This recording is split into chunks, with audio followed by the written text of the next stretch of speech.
Hey! This is DIY Art. In this channel, I will share videos about art, cinema, music, and architecture monthly. Intro. First of all, this video is the summary of Western art. I will give examples from painting in general, and these examples can be adapted to other fields as well. I have divided these categories from a personal point of view. While describing something, to focus on the language we use, I think, makes easier to understand the art as well. For example, when I ask you to describe a cup, your point of view may correspond to an art movement. Thus, I'm going to explain art through a cup image. My categories intertwined each other, rather than constituting a chronological order. Let's begin with this headnote: art is getting more and more indirect as a whole. While the first step is abstract, the next step can be what we understand from the text next to an image. Part 1. Artist paints what everyone sees. Dates: from beginning of the time to 1950s. Movements: ancient Egypt, ancient Greek, Roman, Renaissance, Revival, academic, photorealism, etc. I think this is the longest era of Western art. This era is characterized by depictions of the physical world.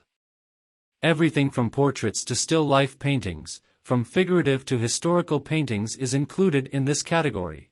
During this era, artists depicted the appearance of a cup through composition and light. It may be considered equal to photographing. Part 2. Artist involves. Dates: 1850 to 1950. Movements: Impressionism, Expressionism, Cubism, Fauvism, etc. Here, the artist involves in the process more than the first category. In the first category, at least, artist and visitors found a common ground through physicality. In this era, however, we see what artist did to the physical world. For example, we could not understand the cubist picture of an engine part unless we are acquainted to the real shape of it.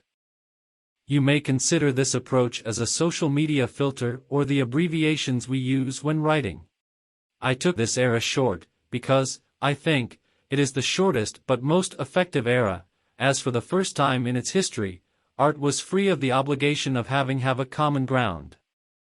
In other words, neither the subject or the approach nor the language were common. Thus, this era completely affected the following besides completely changing the former. Cubism: we cannot accurately picture the cup, because it is three-dimensional. As our eyes and perspective are not still, the cup is not still in our point of view, too. Thus, it is more plausible to paint it from different angles. If our eyes cannot perceive it as it is, so why should we paint it from a certain point of view? What matters is what you tell, not what you see. While giving directions to an address, for example, we don't need to draw the street realistically.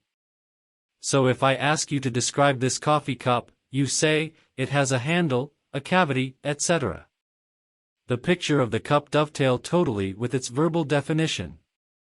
So, if you don't tell how its surface reflects the light, then the painting does not show the reflection of light as well.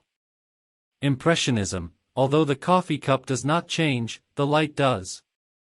So, like the perspective of the cup, the light hitting on it constantly changes. Let's imagine painting a white cup by superimposing its color change around the clock. In this depiction, we'll focus the effect of light to the shape, rather than the shape itself. Expressionism: imagine pointing at a cup and asking to a person, "What is it?" and that person yells angrily at you, "A cup."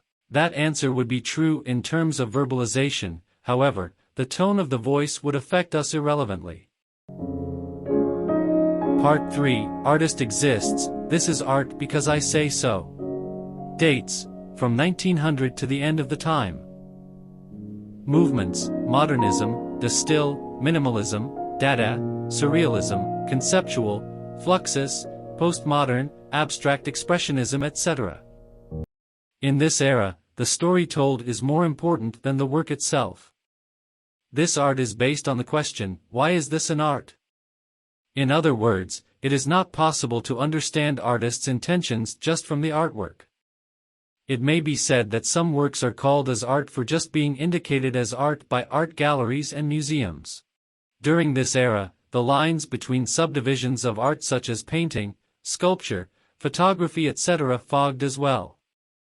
Not only did the subdivisions mishmash, but also the ready-made or happening started to be considered as art.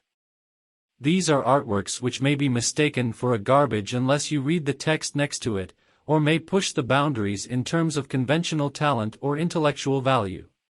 Thus, these artworks may be considered as a result of network, rather than artistic ability. But, still, bad examples may exist in any era. We cannot know art from its shape anymore, as a knife whose shape may make it a murder weapon or a tool used to peel an apple.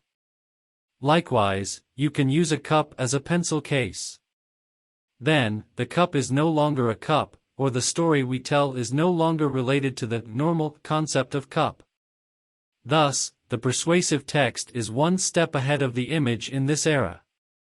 Either we paint a square, as an irrelevant figure, and completely break away from the physical world, or we try to persuade the visitors that cup is not a cup anymore or distinguish a feature of it to add another dimension.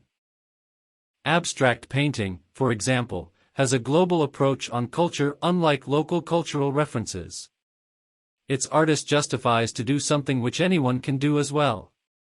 For example, painting a square on a canvas is like saying, "I believe in science."